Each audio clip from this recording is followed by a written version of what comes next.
All right, great. Thanks, Chris. Yeah, so I'll just give a brief introduction to the LUX experiment first, and then we'll talk about machine learning in it. So if you're not familiar with it, LUX is a two-phase liquid xenon time projection chamber. It took data from 2013 to 2016, so I think that means that it's a mature experiment. Uh, the the way the detector itself works is if a particle comes into this tank of liquid xenon and scatters off of one of the xenon atoms, um, it creates two kinds of signals. The first is an initial flash of light that's called the S1, which is then detected by PMT arrays at the top and bottom of the detector. And then that interaction also produces free electrons, which are drifted to the top of the detector in the presence of an electric field. And then when those electrons reach the top, they go through what's called the extraction region, which has an even higher electric field, which creates a stronger secondary flash of light called the S2. And that secondary flash of light is really localized at the top. So in these experiments, typically the common reconstructed quantities you can get from these interactions are you get the size of the S1 area, the size of the S2. You can use the PMT hit map at the top to determine the position in the plane of the PMTs. So in this example, you can see the location in the detector is somewhere near this dark red PMT. And then you can also get the depth in the detector by using the time difference between the S1 and the S2, because these electrons just take a finite time to drift in the presence of this electric field. So those are the typical reconstructed quantities. But the raw data that we take is actually for each PMT, order 100 PMTs, it's a time series. So that's an enormous amount of information compression going from time series of 100 PMTs into maybe 4 or 5 variables.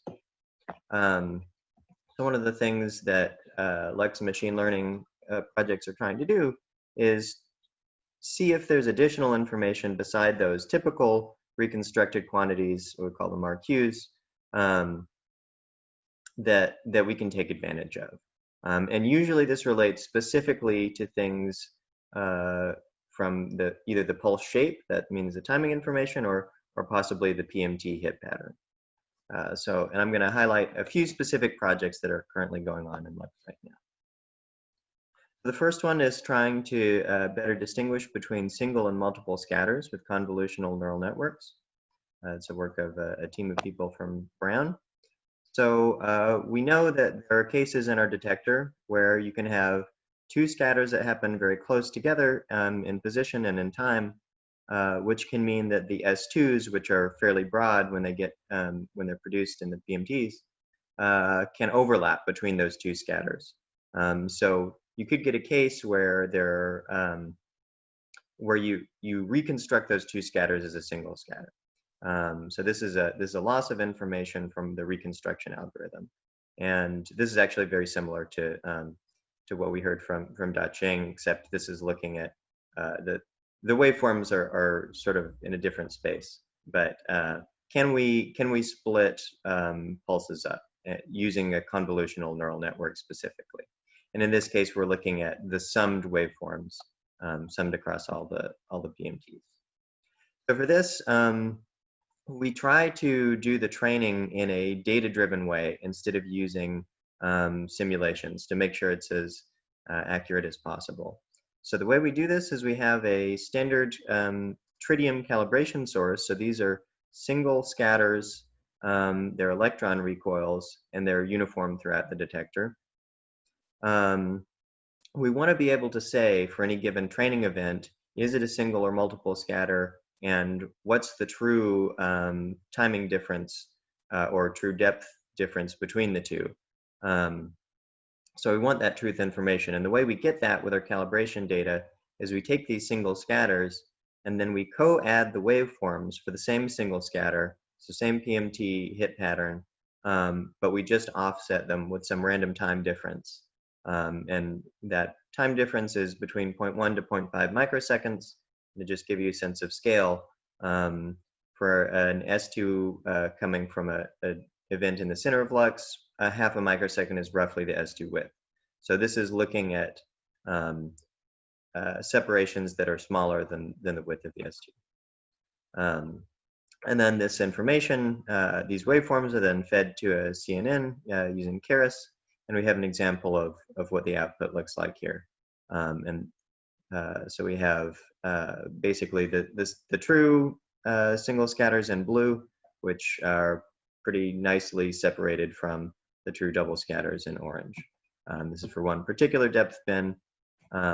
We can also see as a function of time separation between the true double scatters, that's these different colors here, and as a function of depth in the detector, which affects the S2 width, how that affects our true positive fraction for those double site events. And we're looking at around 90–95%, which is an improvement over our standard reconstruction algorithm.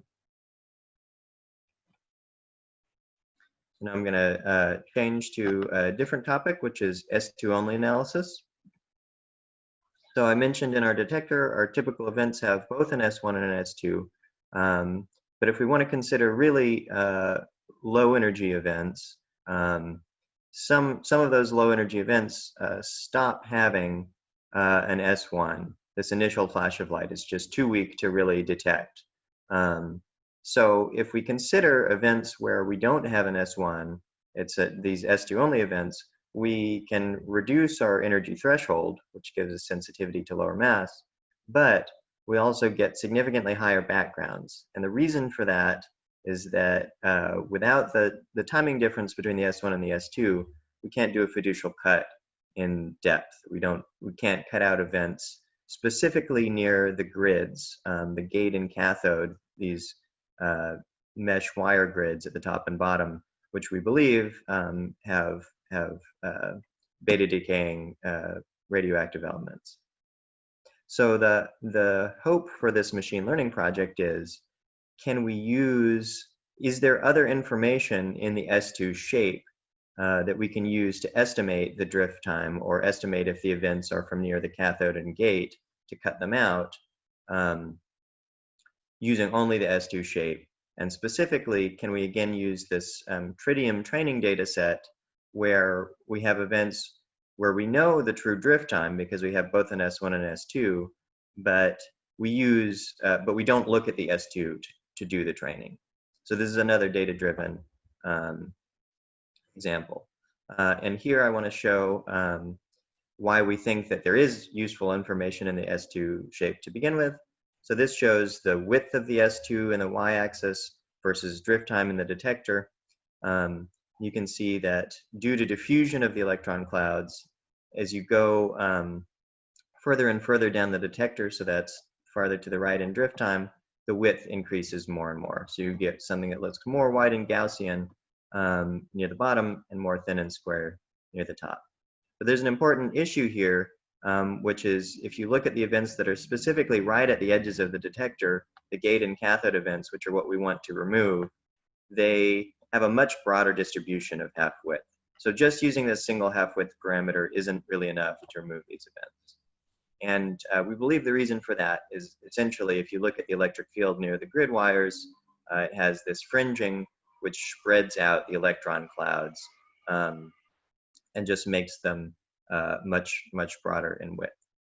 But this also has a bonus in that it causes fairly distinctive shapes, at least in some cases, of these events. So the question is, can we do a more subtle analysis of the pulse shape than just the half width using machine learning to determine whether an event is from the gate or cathode?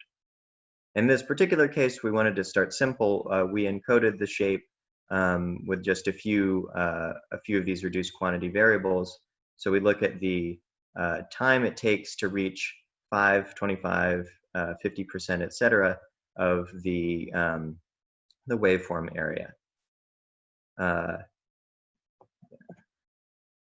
And then these are some plots of the results. These are ROC curves, so you can see where we compare the the true bulk events versus either events from the cathode or from the gate. That's also been broken out by size of the S2. So the smallest ones in purple up to the largest ones in cyan. You can see that the performance tends to increase as you go to larger S2 sizes, which makes sense. And also, we tend to do better at distinguishing gate events from cathode events. And that's because there's less diffusion from the gate, which is at the top of the detector. But even so, we can still distinguish these grid events from bulk events. There's useful information there, even down to the few electron level. And then lastly, for the S2 only work, we actually do end up applying a cut in this boosted decision tree parameter. In case I didn't say, those quantities that I mentioned before, those that parameterize the pulse shape, those are fed to a boosted decision tree. So then we apply a cut, and we find that we remove 75% of the backgrounds while keeping 60% of the signal. So we have this reduction here, which can improve the limit by up to 1.5 times.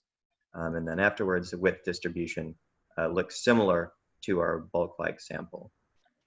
Chris, I see you had a comment. Am I out of time? Scott, you have I think you got like 5 minutes. Okay, that's including the questions, is that right? Yes. Okay, all right, so I'll just briefly mention there's also another project looking at profile likelihood ratio analysis on the output space of a neural network. Basically, the reason for that is that doing this PLR analysis in 5-dimensional space is sort of impractical.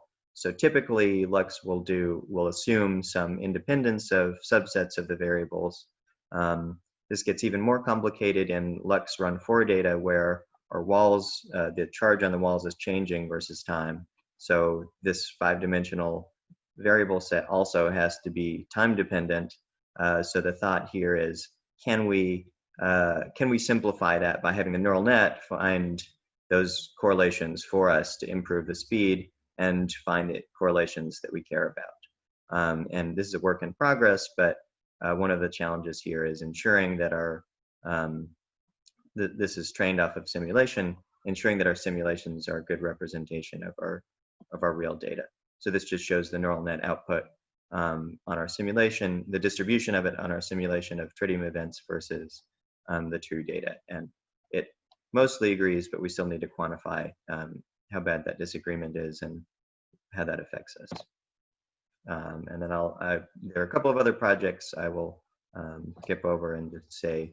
Well, I would just, as chair, just since the rest of the schedule is a little padded out, I mean, I'd just spend a few minutes quickly and then we can go to questions. Okay, sure, thanks. Yeah, so there's another project looking for a lightly ionizing particles.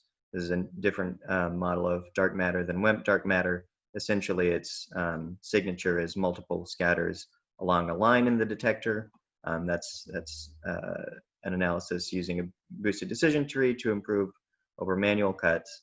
And then another thing that's trying to remove gamma X backgrounds. These are backgrounds where there's a scatter that doesn't produce an S2. It's a pathological background, and trying to remove those using a boosted decision tree that focuses on the PMT hit pattern. The summary here is that there are several different domains and projects where machine learning shows improvement over standard techniques, but these are so far primarily using fairly simple machine learning algorithms. And the common source of information is pulse shape and PMT hit patterns. So moving forward, both for LUX and LZ, the successor to LUX, we want to move towards including lower level information, really going to deep learning. And in particular, also, we want to explore unsupervised and or data-driven methods. So I'm looking forward to discussions on that today.